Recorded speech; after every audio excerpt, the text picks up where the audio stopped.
Hello, and welcome to this first in a series of webinars brought to you by the Royal Literary Fund. I'm Nick Ahad. I'm a writer and a broadcaster, and as we're going to be talking about the reality of being a working writer today, I'm going to be honest with you. I've legged it here from a general with a TV company, and that sounds kind of exciting. But I'm sure a lot of you will relate. A general is, well, it's a general meeting.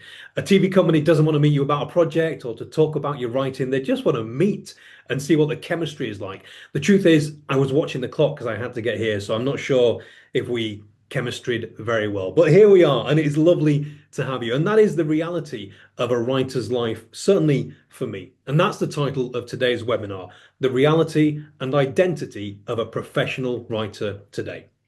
We've got a brilliant panel of writers to discuss what it's actually like out there, how you make a living from writing. Can you make a living from writing? What are the hints and the tips that our panel might have for you?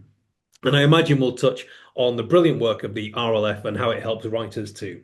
But to kick us off, we're going to talk to someone that I'm sure many of you you'll feel predisposed to be very warm towards. Federica Fiorillo is the International Rights and Policy Manager at the Authors Licensing and Collecting Society, otherwise known as the ALCS, otherwise known as those lovely initials that sometimes pop up in your bank account unexpectedly. I'll be chatting with her in just a moment. We're also going to leave some time at the end of today's panel to discuss your questions and hopefully provide some answers. Oh, and we'll have some news about the next RLF webinar. Thank you for being here. You're part of a community. It's a community of which I'm a part, and it's a joy to see so many of you come together. So thank you. Let's start tonight with a quick pop quiz. Which organisation has paid over £750 million to writers over the past 50 years? No, it's not the HMRC. It is, in fact, the ALCS, a not-for-profit organisation began by writers for the benefit of all types of writers, and it exists to collect money due for secondary uses of writers' work. It's designed to support authors and their creativity to ensure that we, receive fair payment and see that our rights are respected. And I'm delighted to be joined by the organisation's International Rights and Policy Manager, Federica Fiorillo. Welcome to Hi, the Nick. webinar. Hi, everyone. So nice to be here. Thank you so much for having me. And look, I know you can't hear the sound of applause, but let me assure you, up and down the land, people are, you're probably getting a standing ovation, Federica. Thank you so much for being here. Why is the ALCS so important to writers? I think ALCS has been supporting writers, especially in times of not, in times in which writers were not getting the usual money that we know writers always get, advances or the big success payments coming in. Because what we do is we collect royalties throughout the year for all of our members. We represent all writers in the UK. We have a membership of over 130,000 members at the time, right now, sorry. And we started off almost 50 years ago. We started when a few authors realized that in some countries, writers were receiving royalties when their works were being used, for example, by libraries, and they deserved it too in the UK. So that's how we started, and we're still championing authors very proudly. Well, we're delighted that you're here and we appreciate your work enormously. A couple of years ago, you carried out some research that, if I'm honest, made for quite difficult reading. Why Writers Are at a Loss for Words was the title of this research. You've got some of the stats there, I know. In fact, if we have a look at the first slide, I'd love for you to talk us through what we're looking at and what this means. Absolutely. So as these slides are coming up, there we are. So ALCS has been running this research for exactly 20 years now. We ran the last survey in 2022, and we were trying to understand how much writers actually earn. As you can see on the left-hand side, and I will give you, just the headline numbers, but if you want to read the report, it's online, it's on our website, go and have a look. It's long, but it's very interesting, kind of disheartening at times, but that's why we're here. So as you can see, first of all, we had to take out the outliers of the research because of all of the response that we got, we found out that writing is a market where there's this dynamic that is called winner takes all that takes place at all times, which means that at least in the responses that we got, about 10% of the highest earners tend to earn about 50% of the total income that writers earned. So that means that we had to scrap off the highest earning 10% and the lowest earning 10% in order to get credible figures. So that's what median I hope you earnings don't. means. I hope you don't mind me jumping in, Federica. No, Just say it again. absolutely. 10% of the writers. Earn 50% of the total income that all writers in the UK earn. So that obviously is a lot for just 10% of the authors. And that is a dynamic that takes place in all creative industries, as our research discovered. Is when someone becomes very famous, very popular, they tend to earn so much more than their peers. And that's why at ALCS, we wanted to kind of drill it down to how much are all of the other authors making. So the researchers found out that, first of all, since we started the research in 2006, the real income in real terms, so that means accounting for inflation, taking all kind of economic fluctuations into account, has decreased by 40%.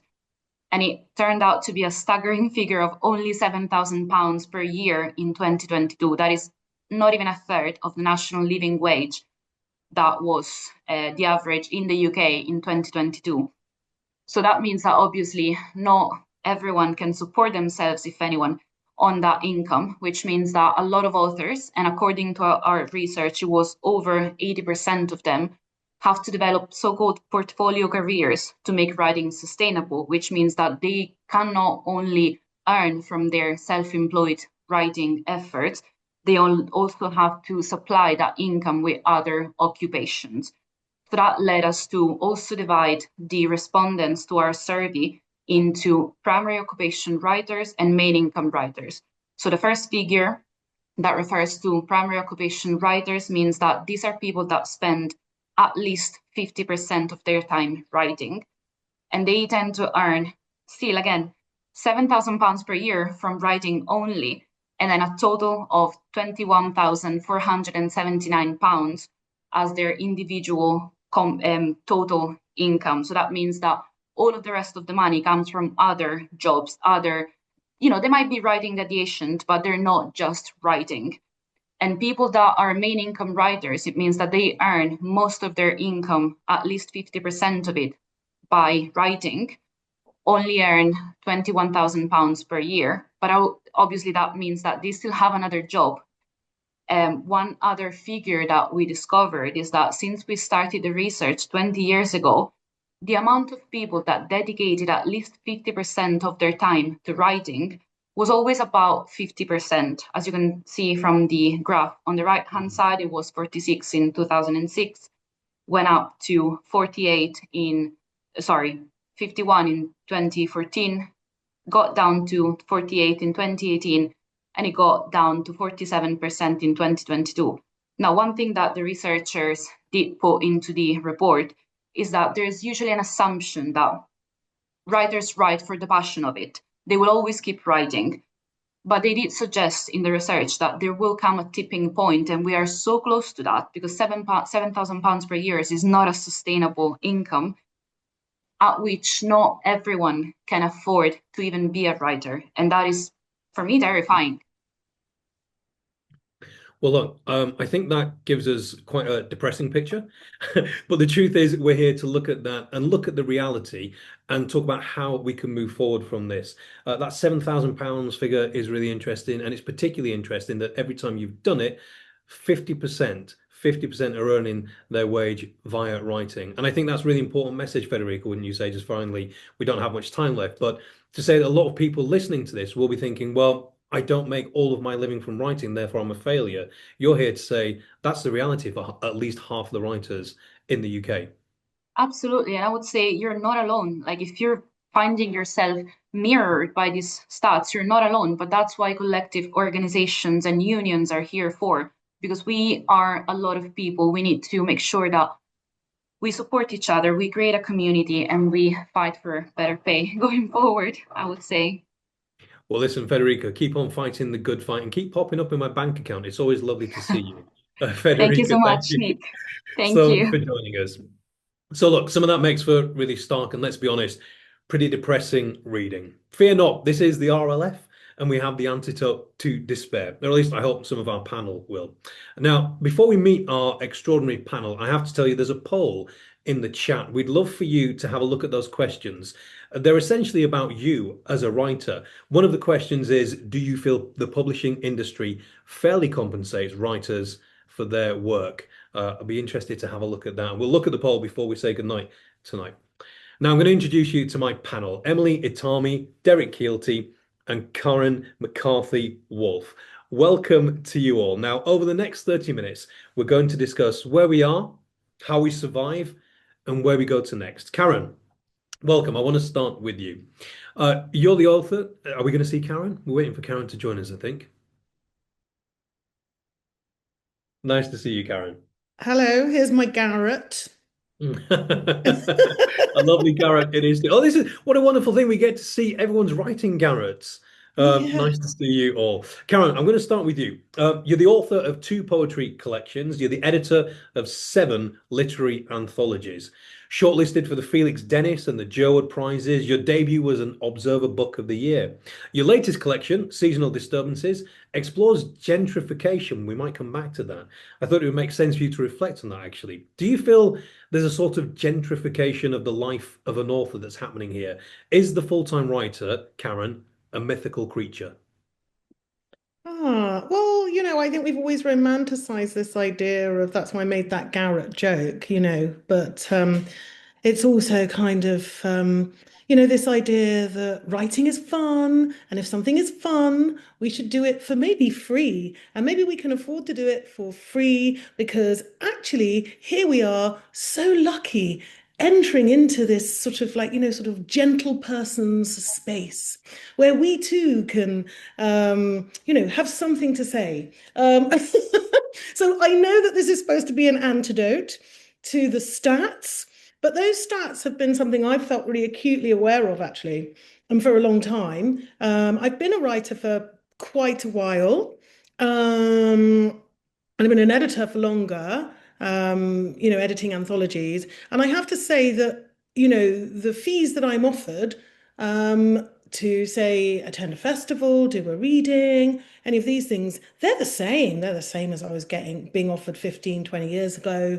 Inflation obviously has gone up hugely. So those stats are not surprising to me. One of the other stats I read actually is that the gender pay gap is massive for Hmm. writers and that women earn 41% less than their male counterparts. So there's that too. And then I'm a writer of colour. But I love what I do. It's my vocation. Um, and I have to put a lot of my creativity into, a lot of the creativity goes in actually kind of creating work. And some of that work creation is fun because it's networking, it's going to events, it's keeping up with your industry, keeping up with your sector, keeping up with the field. All of those things, that we enjoy doing. Um, but I'm not going to lie, things can get very tight and they can get tough. Gentrification, I think, is global.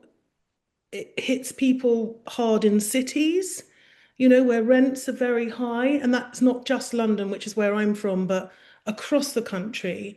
And I was really heartened to hear Federica talk about the, fact that there are a lot of us, and that, through a sense of union representation, we might be able to improve our situation because I think the hardest thing is finding time because finding time to write, we can be regular, we can say, okay, schedule something in, write on the bus on your way to work, do all these things. When I go for my walk, I'm writing and all of those things.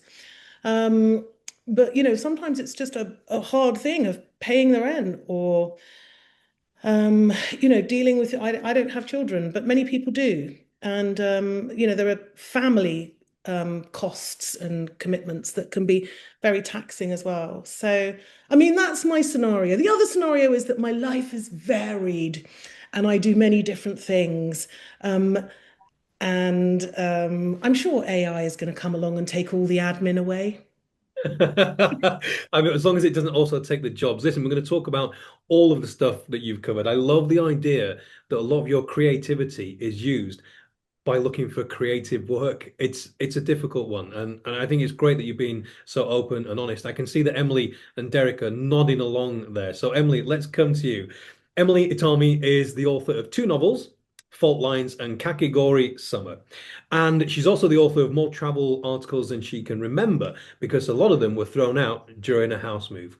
Apparently, she has just started speaking to her husband again. Emily grew up between Tokyo and London, something which has informed her writing, and I think might give you a unique perspective on tonight's panel. Do we value the position of author here in the UK, or do you feel like authors always need a supplemental income, even if they get a big book deal, for example? Mm, I guess there's the two questions in a way, because there's a question of whether you would need one financially, and possibly there's also the question of whether you'd need one emotionally. I mean, that's really a personal question of how people feel about writing full time as well, right? So, in terms of everything that Karen said of the kind of struggle of making everything work, I do totally agree. But I also sometimes wonder whether, and this makes it sound like I'm not saying that it's okay that we get paid quite as little as people tend, that those stats, as you said, that Federica showed us were not very uplifting. But I kind of wonder whether, in order to write to some degree, it's not necessarily a bad thing, putting aside the finances, to have something else going on as well, so that you're not plagued by those days when things aren't coming as well as you want them to. And also you go out and you see other people and you concern yourself with something completely different. In my other life, that's not writing, I'm a teacher, and I do find that going into school and having the kids in your face is like the exact opposite of writing. And obviously sometimes I think, oh, I wish I could just, stay at home and write. And other times I think this is probably not necessarily a bad thing that I'm forced to do this. So I think there are lots of angles to it. Well, speaking of children being in your face, Derek Keilty is an award-winning children's author, published 15 books for children, including Ivor Newt and the Time Thief, and the Flintlock Bones series, the first of which was Richard and Judith. Very good. Ah, there we go. The eponymous. Uh, Richard and Judith. Working.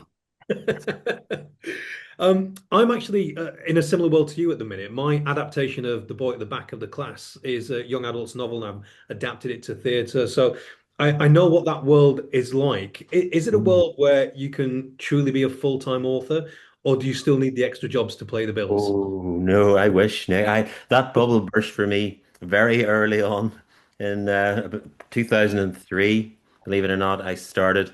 That was my first wee book, and I of course thought, oh, this was it. Just give up everything. Um, but then I quickly discovered that no, it's going to be just like a hobby, and I'll still have to do the 9 to 5, which I've been doing for a long time, 35 years in the civil service, 23 years an author. So, but I mean, I probably wouldn't change a thing. I do agree with Emily. It's nice to have a non-writing kind of work, and I think, I mean, I don't know whether I'm just used to it or whether it does work, but it is nice to get out to see others and then maybe, have your writing for the weekend or the days. I don't work. I'm part-time at the minute, so I've got a couple of days to do some writing. Also agree with Karen about the advances being very similar to a long time ago when I got my first ones. Everything's kind of stayed the same. I just wondered, I'm not expecting it to go, through the roof, but I just wonder why it has stayed so similar. I very much fit Federica's figures, perhaps even lower on the self-employed one there. So yeah, it's an enigma. I'm not saying I wouldn't change it. I am happy, I'm enjoying. It's great to think that I've still got, work coming out even in the future, thanks to Scallywag, and I'm happy. But yeah, it's just a bit of an enigma as to why, we can't, get a wee bit more. I mean, it's so good to have ALCS and Royal Literary Fund. What would we do? What would we do without them? Nick. Let's talk about that. What is the reality when it comes to paying the bills, Derek? So you're talking about the other work you do. What is that other work? I'm a civil servant, so it's pretty. It's enough to. I mean, even part time at the minute, I've went down a gear, and I'm still good to go. I'm getting on a wee bit, so I was able to go partially retired. We have wonderful things in the civil service that you can do that you can't maybe in other jobs. So yeah, it's definitely something that I still need. I do need that extra just for bills. Writing for me has always been maybe for wee treats, maybe a wee holiday, maybe something a bit special. But there's no way I could ever have relied on it for like a monthly bill, like a mortgage, something that's definitely going to come in and you need to be ready for it. So I've never um, been in that position where I thought, oh, I've got my writing for the mortgage and all the rest. The writing's Karen, all. you're shaking your head. I'm kind of in disbelief. You're a best-selling author. You were Richard and Judy gave you quite the boost. Karen, that does that surprise you that Derek essentially sees this as a part-time fun thing that he gets to do when it comes to writing? No, actually not sort of hugely. I mean, I was interested in Federica's kind of description around the median, Mhm. um, and sort of like, what that means. So the sort of great big, huge advances and, sort of big, massive machinery. I mean, I don't know, Derek, maybe you do have that. And but it says you're saying not, and I, obviously. And what I mean is yeah, I mean, it's interesting because sort of thinking about myself in this kind of like, I'm not a full-time poet. I don't think Mhm. anyone could be. I mean, I teach in a university. I, I edit manuscripts. I mentor aspiring writers. I, kind of mentor advanced poets. I charge prizes. I do lots of different things, sort of within the sort of, kind of realm of poetry, um, Mhm. in which I operate. So kind of we think of those as sort of, well, I don't know, sort of somewhat adjacent, but within the field. Um, Form your writing when you're doing these jobs? Does it take away the time that you'd rather be doing poetry, or is it all part of the wonderful recipe that makes Karen? Well, sometimes it's great. Emily, that sort of idea of teaching, because I teach, and I've just been teaching some students on a master's and been doing workshops, and who can in order to do that, I have to know, you have to know what's happening. You have to know what's happening in your field.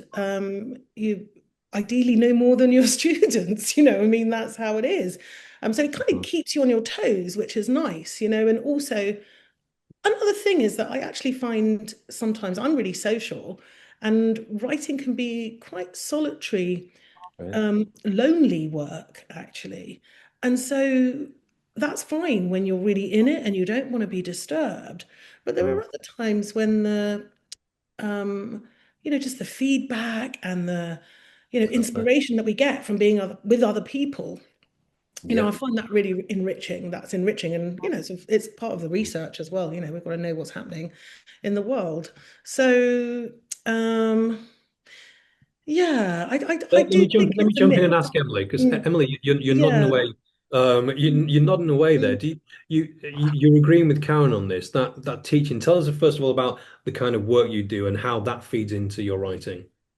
Yeah, so I'm a teacher, and I was thinking, as Karen, you were saying that, I was thinking that writing requires me, at least. I mean, you're in your Mm. head a lot, right? You're kind of alone, sitting alone. And I think that for me, teaching is something that works really well because the students require you to be so present. So I can imagine a world in which if I had a different type of work, I don't know, something that was maybe something more writing based, copy editing or something like that, it might be possible for my brain to still be kind of ticking over and still worrying about the writing and doing all those other things at the same time, maybe as I was trying to do this job. But something like teaching is so completely engrossing, and I can't be anywhere apart from in front of the kids thinking about what they need from me. I think it's kind of refreshing and quite a good break in a way, and it forces you to use a completely different side of your brain and be in a completely different place and absorb things in a different way, so that when you go back to your work, I feel like it actually probably does help it rather than hinder it, which is good. I mean, having said that, obviously sometimes I am in the classroom not wanting to be there, but I think that will be the case whether I was a writer or not. That's just work and life, isn't it? When it comes to being a writer, you have two novels, you're a successful author. Do you ever feel like the fact that you have to also be a teacher to pay the bills is in some way a failing almost? Well, I feel like I've been very lucky because all the kind of stuff that I've read from like writers that I love and things have always told me that that was how it was going to be. For example, if you read like Elizabeth Gilbert's great book, Big Magic, then she's really clear about the fact that she was working other jobs, all the way up until she wrote Eat, Pray, Love, which, as she points out, however many million copies that book sold. She was like, that was when I thought that I could give up. Until that point, I never thought that writing was going to pay my bills. And she has this great phrase that I really liked, where she said that she thought that her creativity was like a cat. And it was like yelling at your cat to pay the bills. It was just never going to happen. And I always kind of thought that was really helpful. And just make a note of that. Get a cat to pay the bills. Right? It's nice. And it's quite relaxing to think like that. Derek, do you think that and indeed the writing world, talks enough about this openly, about advances and royalties and day jobs? We heard that extraordinary figure of 10% earn 50% of the money. And those are obviously the headlines that people see. So they assume that might be the reality of a writer. Do we talk about this enough? Not at all, Nick. And that's, to be honest, that's the first I've heard that as well. So I was glued to those slides earlier there. I was, taking notes myself. So, and I'm at it a good while. So if I don't know those figures, they're not definitely not talked about. So that's why this is great. No harm to it. Bigging up today's show because this is what we need. Definitely, definitely need Is it more awareness. scary? Karen, I'm going to come back to you on this as well. But is it scary to be here admitting that the riches that people might read about don't belong to us? I don't know, but I think it's nice with Emily. It's good that we know, like, and I hope there's others that will watch this who maybe don't know. I can feel like, the failed or something because they're not, getting enough. So this is great. We need more of this sort of stuff because then there won't be that sense that, you failed. It's something very much that I've always thought of as a hobby. It's a wee extra for me, and I just love it. So. Um, I'm going to keep at it, like obviously.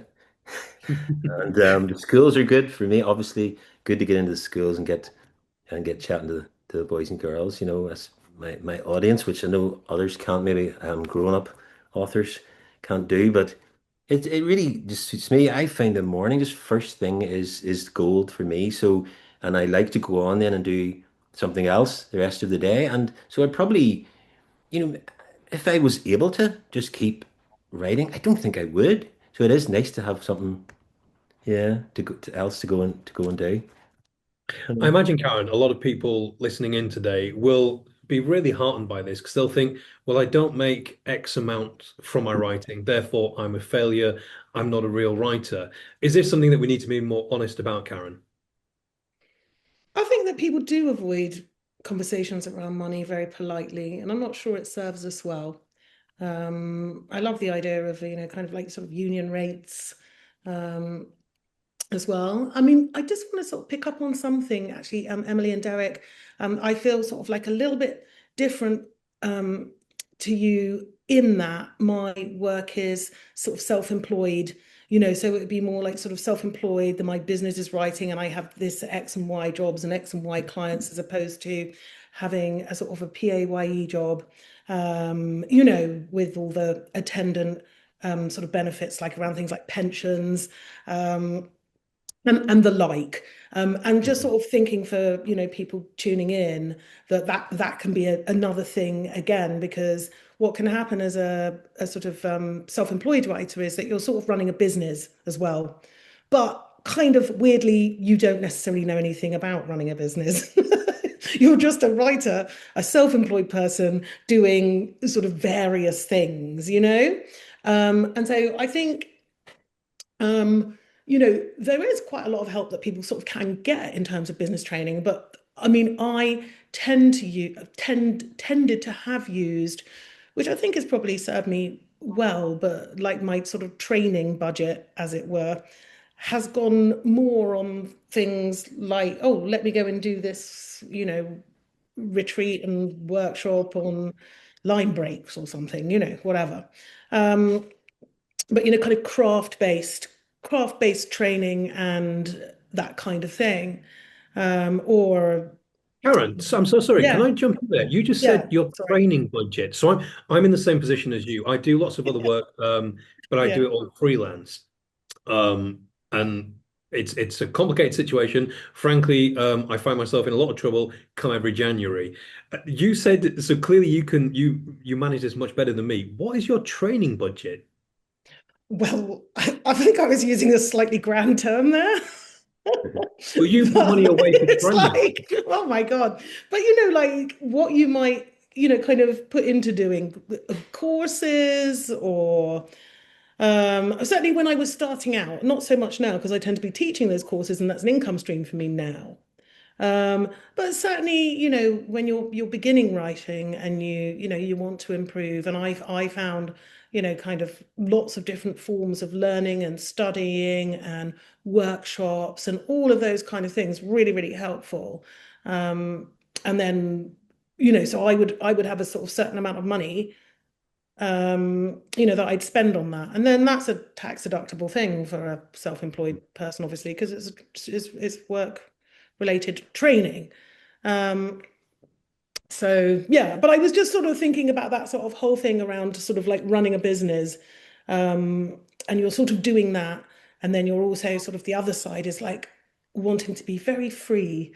And you're away with imagination. You're in the book, you're in the draft, you're in the this, you're in the that. You're like, oh my God, do I have to like pay the water bill? You know? And you're like, oh, it takes you by surprise sometimes, because it's such a different mode. I don't know if people find that, but the sort of two modes that you're in. Yeah. Well, let's ask about that. Just to remind you as well, Mm. you can submit your own questions. We'll be turning to those in the next 10 or so minutes, and we've got the poll as well that we'd love for you to complete, and we'll reveal the results before the end. So, Emily, going back to what Karen was just saying there, there's it's all very well walking through the woods with the muse, but if you've got a gas bill waiting at home, that's a bit of a problem, right? Yeah, that gas bill, such a shame. And I think that is one of the difficulties, isn't it, with the having to have all these different types of lives, is that you've got to code switch so much. And I don't know if I'm sure other people are better at doing it than I am, but I find that to be a really difficult part of it. That one minute you're exactly as you said, Karen, the teacher at the front of the classroom or whatever it is that you're expected to be, and then you're the person with the HMRC form in front of you trying to fill that in. It's a nightmare. So you've got to be the admin person, the person earning the bills, the person being creative. I mean, yeah, I love it and hate it when I read about writers' schedules, not schedules, kind of the habits that they have, and the really successful ones who are like, well, I have to go for a walk and then I have to drink a special glass of water and I have to. I'm being rude, but and you're like, that's nice for you. You're so successful. You've got the time to do all that. I need to get down to it and I need to produce this many words in this much time because that's all I've got available or whatever. But sometimes maybe that's not a bad thing. So yeah, code switching I think is quite hard. I think code switching is a great word for it. And, don't feel bad. I get up at 5 o'clock every day and I swim 84 miles before I sit down to do my writing. Yeah, absolutely. And the other thing that you do, Emily, you share something with me. You're also a freelance journalist, and it feels like there's a lot of hustle involved in that. Tell me about the hustle, and is that something you use in your writing life? Yeah, the hustle. I think that the hustle is the price that you pay for having the freelance life. Because as you were saying, Karen, it's true that I've also got this, teaching, which is more kind of structured. And I used to write for rough guides. And that was a lot, write for rough guides and write freelance things. And that was all more just like hustle and freelance all the time. And to be honest, it got to a point where I found that sufficiently stressful, the kind of going from job to job and never quite knowing what was going to work, that I find, and that's just a personal choice, that having a job that is more regular, the amount of stress that it takes off in terms of having to wonder what's coming next, I'm kind of prepared to give up a certain amount of freedom in order to have that balance. Because I think that that trying to find work can be a whole job in itself, definitely, if you're freelance. But then in exchange, of course, you get awesome work as well. So there's a balance. It sounds to me, Derek, that you have this lovely balance, and I love the way you're talking about it. You do your job, and then you'll go and do some writing. And I would like to know though, what changes? You're the one that's mentioned the organisations that we can turn to, like RLF. What Yeah. changes do you think need to happen for writers to have this successful mid-list career and allow them to focus on their work? What do we need to see happen? Well, I don't know, Nick, the machinations of it, what would need, but I don't know if I think my main thing would be what I said earlier, that things don't seem to have gone up. You know, our pay, has not really changed. And I think, whereas if you go down to Tesco's, I mean, the prices of everything are just gas, somebody mentioned, all that's gone up. And there's us getting kind of similar, I don't know if Emily and Karen are seeing, but to me, it does feel very samey as to what I was getting 10, 15 years ago for Will Gallows. And I just wonder what, I'm not knocking the publishers by any means because they obviously have to get their revenues from somewhere. So is it further than that? Is it wider than that? Is it, the distribution? Is it booksellers, all the other stuff? That the reason why publishers, and I'm talking, I suppose, small presses, who don't have, but I just feel that it really hasn't changed at all in many, many years. You do get to the point where you have to wait for which I've been doing and did many years ago when there was talk of films and TV. That seems to be the only chance for someone like me to maybe be able to give up the day. And more often than not, it doesn't happen, which again is another stat that there's very, very few will make it to the screen, from a title from a novel.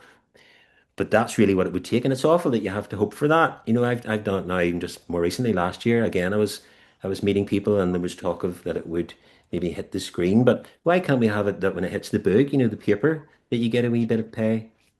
Um, Having come from a general meeting with the TV company, I can't help you there. You need to go back Gareth, now, you want Nick. to jump in there? could I just come in at this point and only to say that I do know somebody who's a writer, and they kind of came into it sort of like in a sort of sideways sort of venture. They're a wine writer, anyway, and they decided that they were going to kind of not go down the sort of get an agent and um, kind of go out to the publishers, but they've got their own sort of self-publishing model, but it's a high standard, and then they've got subscribers on Substack, and I think that a lot of I think there are alternative models sometimes, but it's like we very much kind of because obviously self-publishing is quite a sort of scary realm in terms of, that sort of a sense of or authority, and authenticity and all of those things. But I think there are ways of doing it, Mm. kind of sometimes collectively, sometimes individually, and people kind of like building their readership on Substack, and other, kind of online forums, but that's just the sort of one that seems to be quite prevalent now.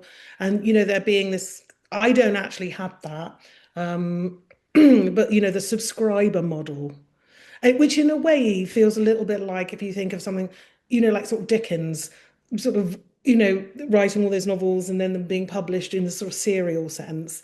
But that's just that it's not a newspaper doing it now, it's the writers themselves in this online format. Do you know what I mean? So I do Mm. think there are other sort of ways of Mhm. existing, that, and that it depends what we kind of want in terms of readership, Mm. or where our readers are, or what kind of writing people might pay for, and in what sort of format. Do you know what I mean? And I think there is a scope to be creative about that as well. But in terms of Derek, I completely and 100% agree with you on the sort of traditional model with writers just being kind of like stuck in this very static place that is going that way Yeah. financially. Yeah. Um, Yeah. I guess the scary one was with self-publishing is with AI now and the Kindle and it's all been flooded now with just the created books and so to try and even I didn't consider it before, but I definitely wouldn't consider going the self way now because the market's just flooded with created robot work, and so to try and muscle in on that. Yeah, I yeah. think I'll just stick with tradition. Like, but yes, well, I haven't really said about agents, but yeah, I did have one very briefly at the start, but who sadly passed. But that might be a way to go. Very, very difficult to get. Um, and but yeah, that's one thing I did find useful, but haven't had of late. And they may help with the admin too. You were saying Karen about all the, or was it Emily about doing your bills and stuff, and be nice to have someone who would do that sort of thing. But again, that's maybe fantasy. Me. Yeah, Yeah, I do think that's definitely. AI's role in all this, forget the poetry and the novels. Get on with the Well, admin.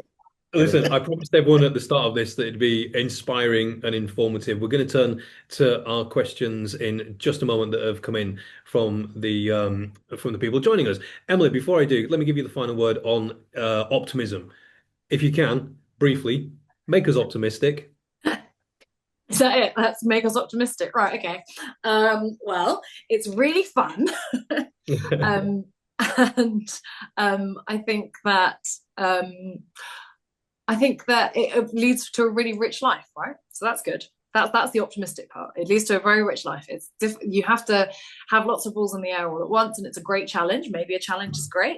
I guess it depends what you're looking for. Maybe if you're looking for the big bucks, then this probably is not the way that we should have chosen to try and do it. But if what we want is like a rich and interesting life, then off we go. You're saying we should have listened to our parents and got a real job. Well, we didn't. We're here. It's absolutely fascinating listening to all you. Thank you so much for joining us. We're now going to take questions from you. The panel's going to stay here. Federica, I believe, is going to rejoin us. We've got people behind the scenes here as well from the RLF. So if you have any questions for them, essentially it's over to you. So let's have a look. Wendy says that given that many of us will have to balance writing with other roles, what is your advice on developing a good writing practice? That's a great question. Karen, your tips for a good writing practice. Interesting. I mean, at the moment, I've been quite deadline driven, which is not necessarily the answer, but that's kind of that's definitely something that will sort of sort of push you on in terms of commissions, things like that. I tend to keep like a little notebook. I write by hand. I use my phone as well.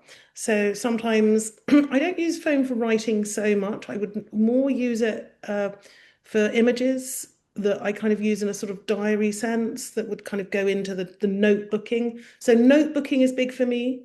Journaling is big for me.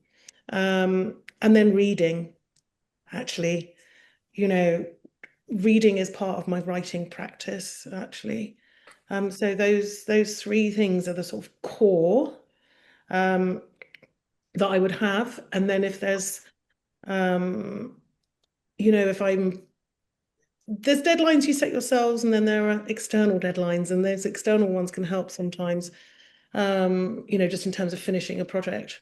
But that's my sort of like my three pillars, as it were: journaling and Right. notebooking. Derek, I haven't said this yet, but so my day job is radio presenting, and I do journalism as well, and that's great, and that does pay the bills. But I'm struggling a lot recently to find time. I have a little shed at the back of the house, and that's where I go to do my writing, and it's become a little joyful trip because it's so rare at the minute. I'm really struggling with my practice. Yeah. What's your practice, and how do you protect it? Writing practice. Hmm. Just I find first thing in the morning is the best. This last maybe 5, 10 years of just that, say 8 o'clock with a coffee when you've just woken and your brain's not got all fogged up like with the day is definitely my productive bit. So I'll get, not very many words. I don't know as many as Jeffrey Archer. I think he does 1,000. I can maybe get 500. But I just find that first thing, and I just write like Karen notebook. But I've got my my pocket pad, and my little. I like the wee rubby outy pens, so I just use my barrel friction or whatever, and then later on comes the typing. But yeah, just every morning I try as much as possible and to keep that a wee habit because I think if you get out of it, you might. But of course, there's other things sometimes to do as well. Uh, Emily, we've got one that I think you'll be really good for here. My first book, A Modern History, is due to be published this time next year. I'm a journalist by trade, so I was hoping to pitch articles related to the main topic to newspapers, etc. Does the panel have any suggestions about other ways to maximize income and any experiences they could share? Emily. Mm. Any other ways to maximize income, as in like freelance things that you can do, I I guess, is think what this so, yeah. is. Yeah. Well, I think that freelance, the way that I started my freelance life, especially at the beginning, was just kind of pitching as far and wide as I could, which I think is good. Well, I mean, it's not the best way, but what you've got to start in some way. And then I actually find that in terms of maximizing income too, and I don't know if this is what people want to hear, and I realize that it's just your personal preference. As I've said, I like to do things that aren't to do with writing, so that if I've got something that I want to focus on at one specific project, I'm able to think about that. And I think that random like kind of teaching jobs and things like that you can do, tutoring, things like that, I find those kinds of things really helpful because I find it quite helpful just to be able to do things in clear units, because otherwise I personally find lots of things bleed into each other and I find that quite difficult. But I'm aware that I might not work in the way that lots of people do, that I think that people prefer to do freelance things. Sorry, I don't think that was very helpful. That was hey that was great, and that's your reality. I keep threatening that I want to go back to delivering pizzas. My wife thinks I'm joking. It's the best job I ever had. Another anonymous question, and I think Karen maybe will come to you. What keeps you writing on your day to day? What is the drive? What is the drive, Karen? Hmm. Yeah, I mean, I don't know. I mean, I've got a new book coming out in February next month. And I'm already like, I'm kind of itching now, I like want to get on the next project. I'm like, oh, it's kind of, it's a kind of excitement. And I feel like the last book for me often leaves a trail. There's a little something that I didn't quite get to. There's something I didn't quite work out. It's almost like a puzzle. And then, but I was also, or maybe something, it's like, I didn't get to say that. I need to say this bit. And that's your next project often. And it's kind of like, I don't know. I mean, I think it's about being fascinated with the world and wanting to express it. And writing is how I do that best, really. For me personally. Um, it's communicative and maybe, I always live in the hope that maybe what we write might make a difference to people's lives somehow, how they feel. It's, I guess that's a romantic idea in some ways, but that is also true for me. I think And there are some things better out than in. that's excellent. As I'm going to leave that one there. I've got a question specifically for Derek here. This is an awkward one. Do you charge schools for visits? Schools I are so know. strapped for cash these days. Do you I've charge them? just I know, Nick. I'm just scrolling up the Q&A because I wasn't sure if I was to. I seen it coming up there, and I thought, do I answer this live? I started to panic, so thanks. Yes, I do because if their sink tap broke and the Mr. Plumber came with his bag, which I just put into my new wee book, by the way, Olivia Shivers. And he would get paid. So I thought, well, I'm coming to do my event. But yes, some have said, not many in fairness, but there's a few would say, would you just would you just come, and do this, and then one time I had to go quite a long way and all, and then I rang her the night before and mentioned, about the payment, and she says, no, I can't have you then. So it just makes you feel a bit embarrassed almost and a bit, why can't we get something like and don't feel ashamed, other ones who may be listening or watching, that's fine. And as far as I'm concerned, to charge a wee bit and maybe even travel, there's the Society of Authors fees there for travel. and it's all it's which is good advice. But no, I think we should, and yes, I do, Nick, to answer the question. And actually, something that's come up a few times is the money not going up when it comes to publishers, also when it comes to literary events. And I'm often booked to be a host at literary events. And a few years ago, I started playing hardball, and I've had to turn people down. But it's exactly as you say, Derek. You don't pay a plumber in exposure. So I think we kind of have Cool. to do the same thing. Emily, would you agree with that? Yeah, I do, and I think that it's hard because I think Karen, you were saying that at the beginning as well, that there's some sort of a perception that you should do it for free because you love it so much, which is kind Mhm. of weird because I mean you're allowed to love your job and still need to get paid for it, right? So I think that you need to have a certain degree of not self-respect because it's not a lack of self-respect to do it for free because you want to, but you need to have enough kind of you need to believe in yourself and believe that what you're doing is worth charging for, which it is, but it can be difficult and you can be made to almost maybe you embarrass yourself, maybe I embarrass myself, but yeah, it can be difficult. But I think we all need to do it. We all need to say we need to get paid. It Well, is. It's an awkward thing to say. It's an awkward thing to pose, but Yeah. I think the more of us that commit to doing it, the better.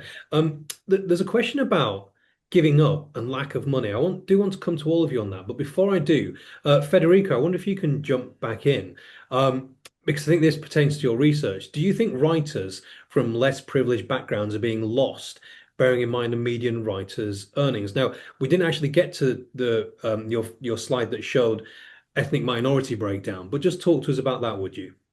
Yeah, absolutely. So I think if we haven't lost that slice of the writing community yet, we will absolutely. And I've seen a few questions popping up about stats and further drilling down of the demographics of authors. Everything is online. The entire report is online. So do and go and have a look. And if you have any questions, do get in touch with us. But I would say that if you look at the stats regarding minoritized groups, yes, there is a gender pay gap, there is, an ethnicity pay gap, and obviously such earnings don't make it sustainable. So I do think that um, if we haven't lost some writers yet, we will. So yeah, that's my very short answer. I think it's a powerful answer, and it's something that I think Karen started to touch on earlier on. So let me ask you then, slightly awkward question. And I'm going to ask all of you this: has the lack of money ever tempted you to just give up, Karen? I think it's made me despair, hmm. actually. But I don't think it's, I think more sort of like when I've been most disheartened, it's been through lack of opportunity rather than lack of money. But, sometimes opportunity begats money, begats like an opportunity also kind of can give you practice at doing something. So I think that's when I've been at my most sort of downcast, is when I sort of felt like, wow, I'm not getting a chance to do X and Y. And of course I would be paid for this thing. Um, but I think, can I just speak very briefly to Federica, this thing around diversity and the pay gaps there, for working class writers, writers of color, etc. And I think that what we stand to lose as well is actually, a diversity of literature. I mean, it's not just about, I mean, it is about individuals and people being able to do this work. But if the only people that can be successful, in this space, are people from a very specific background.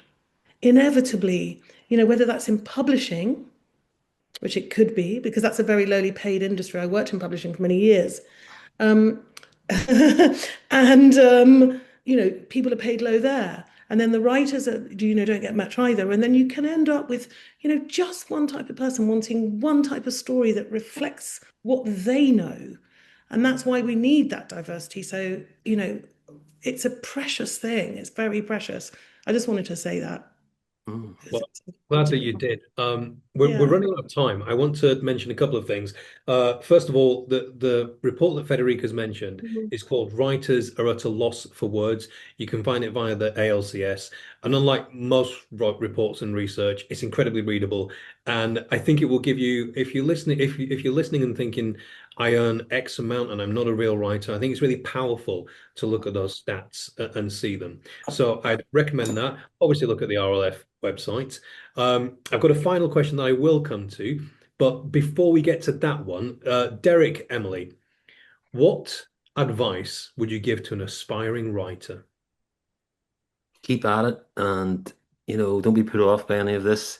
And I think if you really want to do it, you will probably continue to. Yes, you might get a bit downhearted at times and just, but I think if it's really in you, like I wanted to do it from I was in P5 in primary school. I used to fill jotters and try and make them into little books. So I think I've always been an author, even from 8 years old.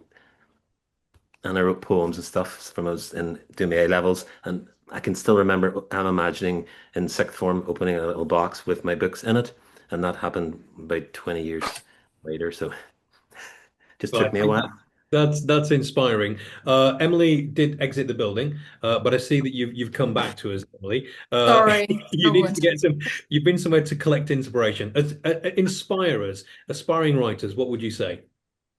Yeah, I think I'm really sorry, Derek. I missed your answer because of this internet problem.